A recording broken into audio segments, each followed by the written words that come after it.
This is the Aspire One Netbook from Acer. It has an Intel Atom N270 1.6 gigahertz chip, and it features hyper-threading technology. Now what that does is the Pentium 4 chips, some of them had this hyper-threading technology on them, and what it does, the Atom chip by itself is a single core processor at 1.6 gigahertz. Now with the hyper-threading technology, this allows Windows to treat the Atom as a virtual dual core processor. In this case, what happens is the processor is split up into two logical cores, and both of them in that case would be 800 megahertz. So you can do two tasks, but you're going to have 800 megahertz instead of a single task that can run at 1600 megahertz. That's what that means.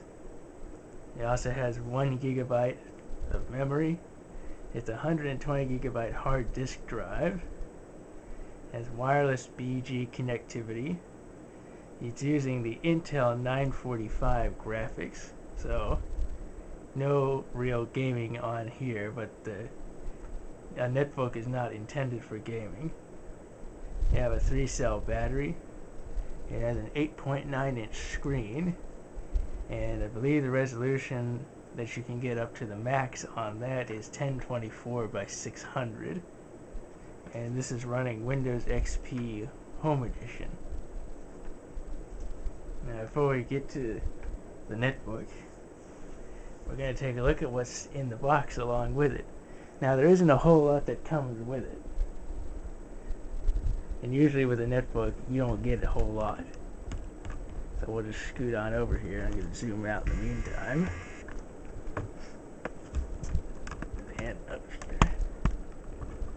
Drag this stuff over where you can see it. So we'll start with our charger. And for something of this size, you don't really have a big fat charger on it.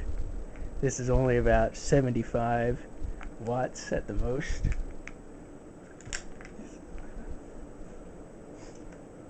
They give you plenty of written material. This top one here, this is just their addendum talking about their e-recovery, and what that is, Acer on the netbook has hard disk based recovery, so you don't need to have any CDs with you if you want to restore the netbook. You can restore it whenever you need to. This is their quick guide, or quick user guide for the netbook. This is their warranty coverage. Comes with a 2-month trial of Office 2007, and I'm assuming it's the home and student version. This is their international traveler's warranty. It probably goes with their certificate warranty. This is their welcome message, and then that's the main user guide. That's all the content that comes in the box with it. So like I say, not much. We'll come back over here to the netbook. We'll go over this. Zoom in here and take a good look at it. Okay. Starting on the top, we have this color is their pearl white, and it has a bit of a glossy finish on it, and generally it looks pretty nice. You've got 4 status indicators on the monitor's hinge section here. You have one for your AC adapter, hard drive activity, caps lock, and num lock. On this side, make sure that it can be visible.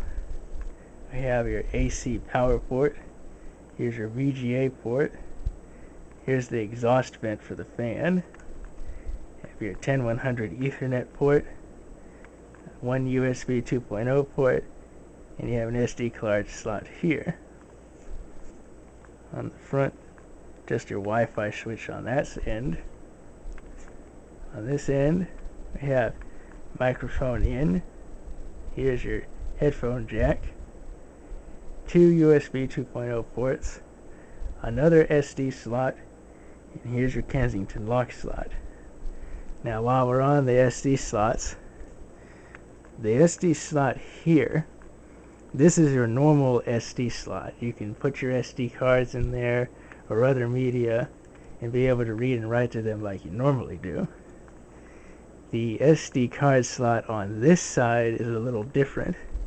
This is Acer's storage expansion slot.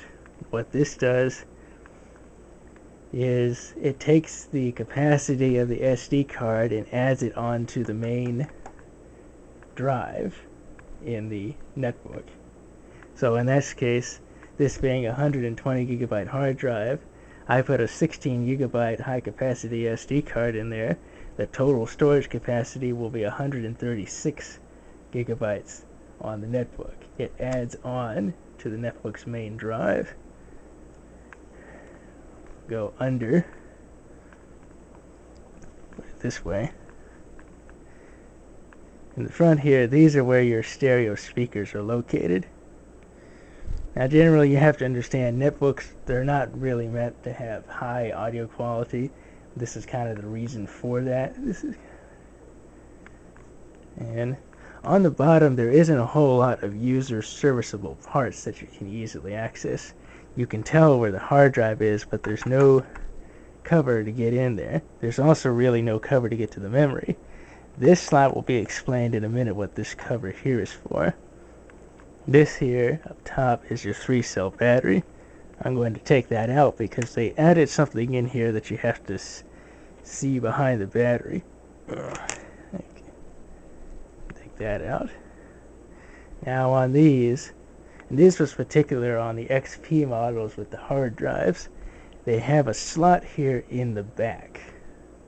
And what this is they intended these later on to have wireless wide area networking, or basically like internet connectivity on the go wherever, kind of like what your cell phone uses with its internet access.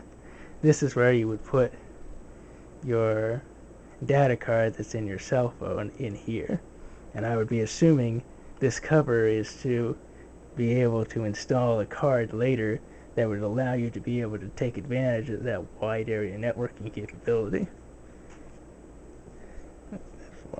We'll reinsert the battery back here. We'll take a look inside once I get it back in. Lock it back in place. I'm going to zoom out here just a little bit.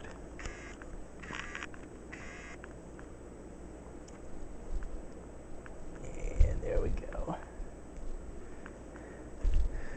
Now one thing they do with the design is you've got this about 90% full-size keyboard.